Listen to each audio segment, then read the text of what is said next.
সুপ্রভাত বন্ধুরা, সকলের শুভকামনায় আমি আমার আঙ্গুর গাছের ফেব্রুয়ারি মাসের দ্বিতীয় সপ্তাহে কী পরিচর্যা করলে, কীভাবে পরিচর্যা করলে আমাদের আঙ্গুর গাছে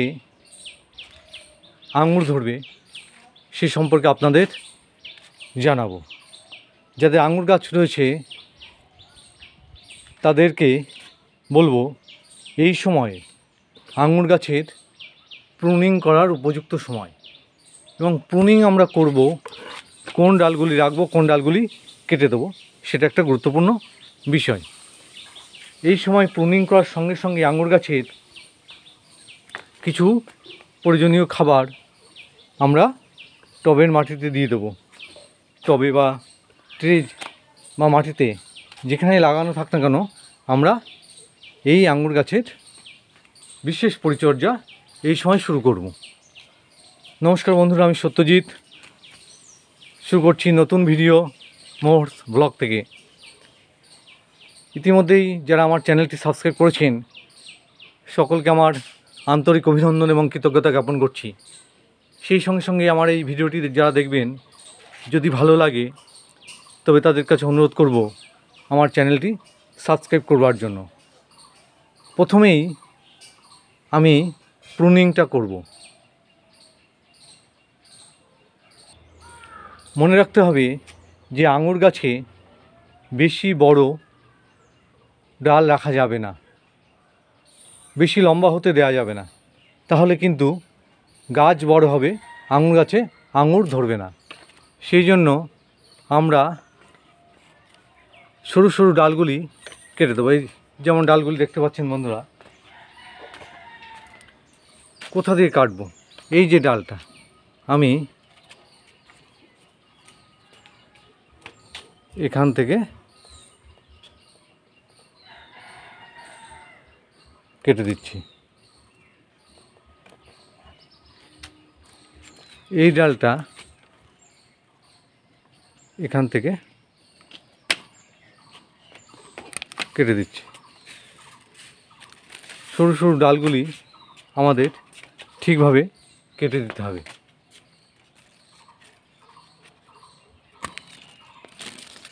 শুকনো ডালগুলি একদম কেটে দেবেন।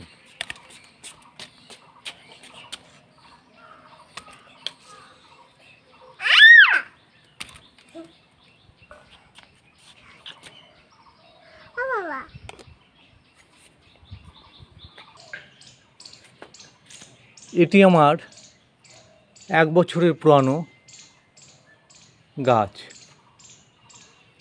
1 বছরও হয়নি।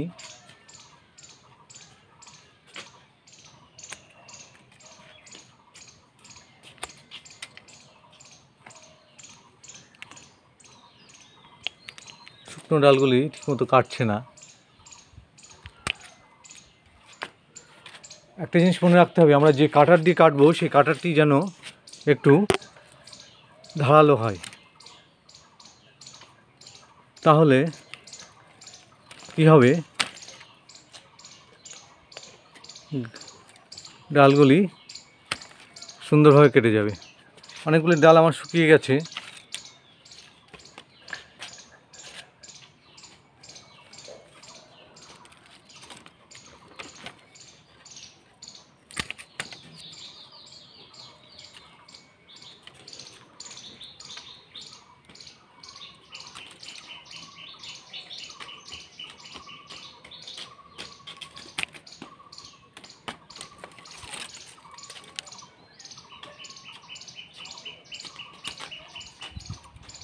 এরপর এই ডালগুলি কেটে দেওয়ার জায়গায় আমি সম্পূর্ণ ডাল ছাঁটা হয়নি, আপনি আমাদের এখনও ছাঁটা হয়নি, জাস্ট দেখাবার জন্য আমি করছি। আপনারাও ঠিক একইভাবে করবেন। এই যে আমি ফাঙ্গিসাইডগুলি নিয়েছি, কাটা জায়গাগুলিতে আমি ফাঙ্গিসাইড লাগিয়ে দেবো যাতে ছত্রাকের উপদ্রব না হয়, ছত্রাক গাছকে আক্রমণ করতে না পারে। সেই জন্য যে সমস্ত ডালগুলি কেটে দিচ্ছেন সেই সমস্ত ডালগুলিতে অবশ্যই এই ছত্রাকনাশক দিয়ে দেবেন।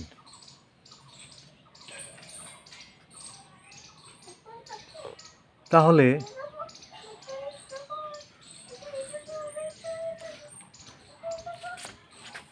আমাদের গাছটি সুরক্ষিত থাকবে। বাকি ডালগুলি আমি পরে ছাড়ছি, সুন্দর করে ডালগুলি সমস্ত ডালগুলি ছেটে নেবেন। একটি বিষয় বলে দিই যে ডালগুলি আমরা কোথা থেকে ছাড়বো। এই যেমন আমার একটা ডাল উঠেছে, শুরু হয়ে গেছে, ঠিক এখান থেকে এই একটা গিট, এই একটা গিট, এই একটা গিট, এই জায়গা থেকে আমি কেটে দেবো। দুটো গিট রেখে প্রত্যেকটা সরু সরু ডাল আপনারা ছেটে দেবেন এবং শুকনো ডাল যত আছে সমস্ত ডালগুলি ছেটে দেবেন। সমস্ত সরু ডালগুলি, এই যে ডাল আমি দেখাচ্ছি, এই ডালগুলি বন্ধুরা সমস্ত ডালগুলি ছেটে দেবেন।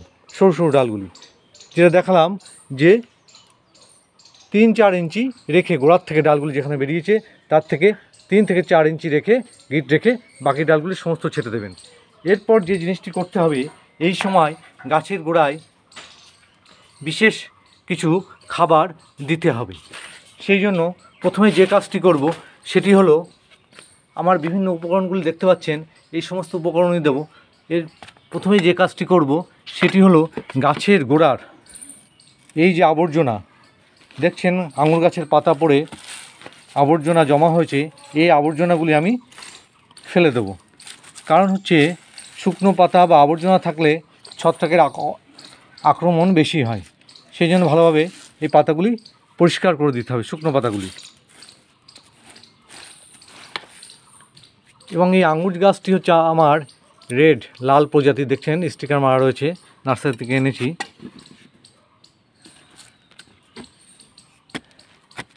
ভালো করে মাটি খুঁড়ে নিয়ে 2-3 ইঞ্চি মাটি খুঁড়ে নিয়ে সেই মাটিগুলো একটু তুলে নেব। এটি আমার বড় ফলের ক্যারেট। যারা 12 ইঞ্চি বা 15 ইঞ্চি বা হাফ ড্রামে লাগিয়েছেন তারা 4 থেকে 5 ইঞ্চি মাটি, হালকা শিকড় কেটে গেলে কোনো অসুবিধা নেই, মাটি তুলে নেবেন।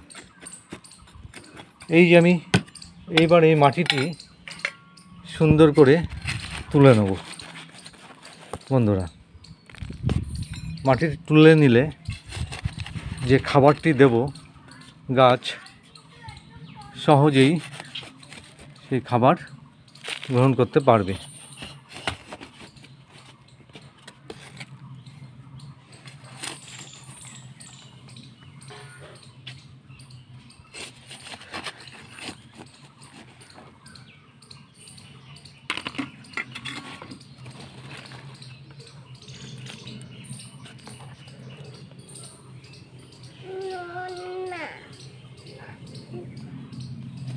বাবা তুমি যাও, আমার ছেলে এসছে আমার কাছে, ভিডিওর মধ্যে ওর কথা চলে আসছে, এই জন্য আমি দুঃখিত।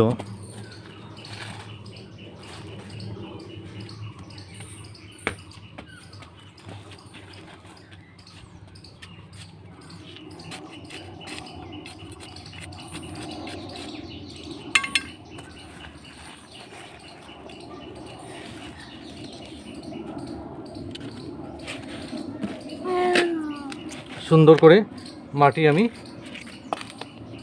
তুলে নিয়েছি। এবার প্রথমে যে কাজটি করব সেটি হলো, যে খাবারটি দেব সেটি হলো আমি phosphate, SSP, single super phosphate, এই সারটি আমি যেহেতু বড় ট্রে আমার, সেই জন্য আমি 50 গ্রাম মতো দিয়ে দেবো।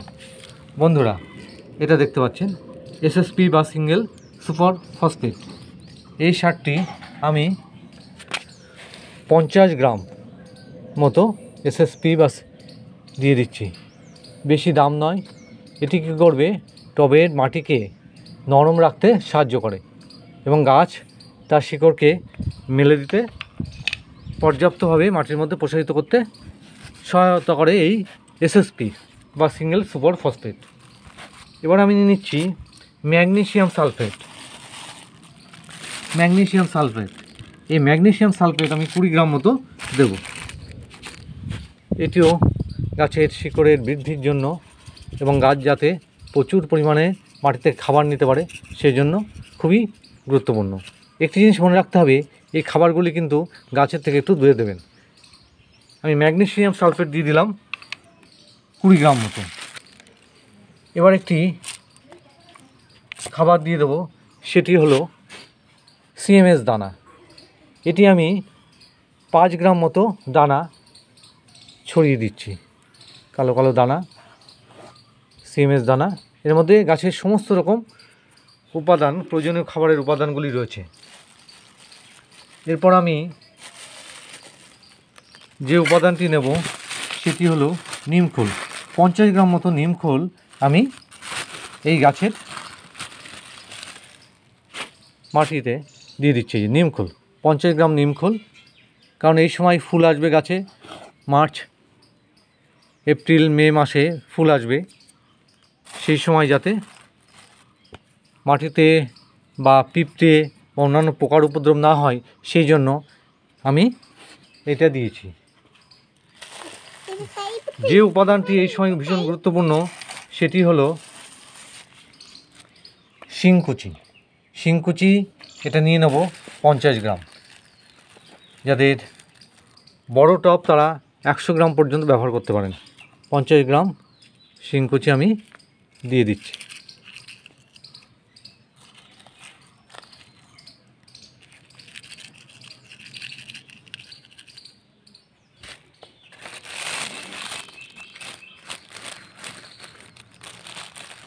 হাড় গুঁড়ো এবং শিংকুচি দুটো উপাদান 50 গ্রাম করে নিলাম। মনে রাখতে হবে টবের আকার অনুযায়ী আমরা খাবার কম বেশি করব। যাদের 12 ইঞ্চি টব তাদের জন্য 20 গ্রাম করে, 20 গ্রাম শিংকুচি, 20 গ্রাম হাড় গুঁড়ো, 20 গ্রাম নিমখোল এই অনুপাতে ব্যবহার করবেন। এবং আমি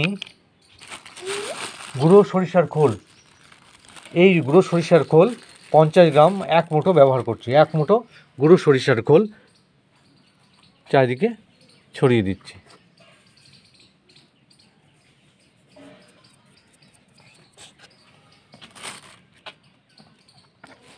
এবার দেব আমাদের পরিচিত খাবার, সেটি হলো গোবর সার বা ভার্মিকম্পোস্ট বা পাতা পচা সার।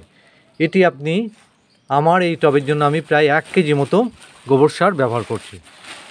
বন্ধুরা, এটা আপনারা 12 ইঞ্চি টবের জন্য 400 থেকে 500 গ্রাম ব্যবহার করতে পারেন এবং বড় টব হলে আরও বেশি মাত্রাটা বাড়াবেন প্রয়োজন অনুযায়ী। আমি 1 কেজি মতো গোবর সার দিয়ে দিলাম। এই গোবর সার ব্যবহার করবার ক্ষেত্রে যে জিনিসটি মনে রাখবেন, গোবর সারটা যেন অবশ্যই 1 বছরের পুরানো গোবর সার হয়। কাঁচা গোবর কিন্তু ব্যবহার করবেন না। কাঁচা গোবর ব্যবহার করলে কি হবে, গাছ কিন্তু মারা যাবে। গোবরের যে গ্যাস রয়েছে সেই গ্যাসের অ্যাকশানে গাছ মারা যাবে। দিয়ে দিয়েছি। এবার আমি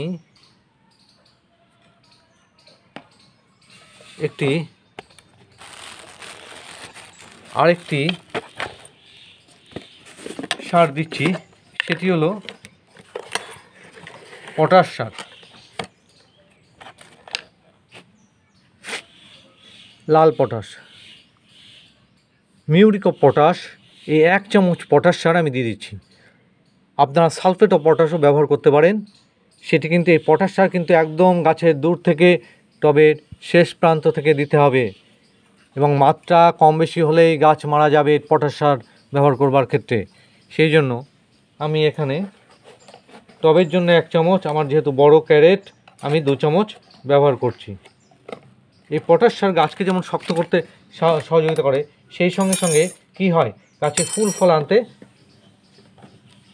সাহায্য করে এবং সেই কুড়ি এলে কুড়ির গঠন যাতে ভালো হয় এবং গাছ সেই কুড়ি যাতে ঝরে না যায় সেই জন্য কাজ করে এই পটাশ সার দিয়ে দিলাম আমি।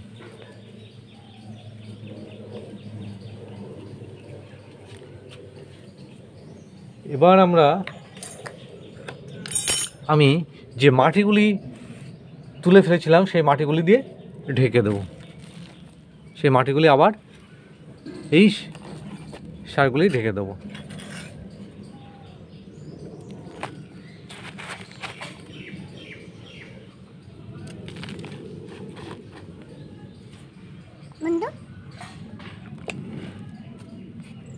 সুন্দর করে মাটিতে ঢেকে দেব।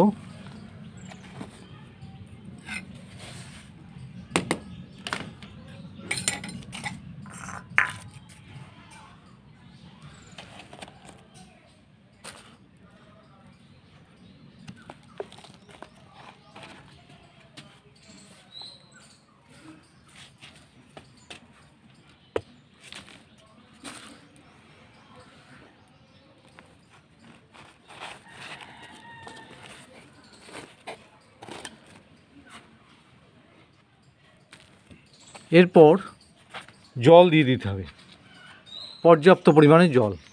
আমি জল দিয়ে দিচ্ছি বন্ধুরা, পর্যাপ্ত পরিমাণে জল দিয়ে দেবেন। এবং আজকে গাছে যে জিনিসটি করব সেটি হলো ছত্রাকনাশক স্প্রে করে দেবো। 15 থেকে 20 দিন বাদে বাদে আপনারা ছত্রাকনাশক স্প্রে করবেন। যে কোনো ছত্রাকনাশক ব্যবহার করতে পারেন। আমার কাছে 3টে ছত্রাকনাশক রয়েছে এই মুহূর্তে। সাপ রয়েছে, এটি 1 লিটার জলে 2 গ্রাম হিসাবে ব্যবহার করবেন। আরেকটি সেদিন দোকান থেকে দিয়েছে, সেটা হচ্ছে প্রাইভেট পজিটিভ। এটি বললো 1 লিটার জলে 1 ml গুলে স্প্রে করতে হবে। অথবা আপনারা ডন একটি এসে এটিও 1 লিটার জলে 2 গ্রাম হিসাবে মিশিয়ে স্প্রে করবেন। এটি স্প্রে করবেন 20 দিন বাদে বাদে, 15 থেকে 20 দিন বাদে বাদে স্প্রে করবেন ফুল আসা পর্যন্ত নিয়মিত। এবং সেই সঙ্গে সঙ্গে যদি কোনো পোকার উপদ্রব হয় তাহলে অন্য তেল ব্যবহার করার দরকার নেই। আমি বলবো নিম তেল ব্যবহার করবেন। 1 লিটার জলে 2.5 থেকে 3 ml হিসাবে নিয়ে ব্যবহার করবেন। এবং যে সমস্ত খাবারগুলি দিয়েছি একই রকমভাবে আপনারা গাছের গোড়ায় দিন এবং গাছটিকে পর্যাপ্ত সূর্যালোকে রাখতে হবে, তবেই কিন্তু গাছে আঙুর ধরবে।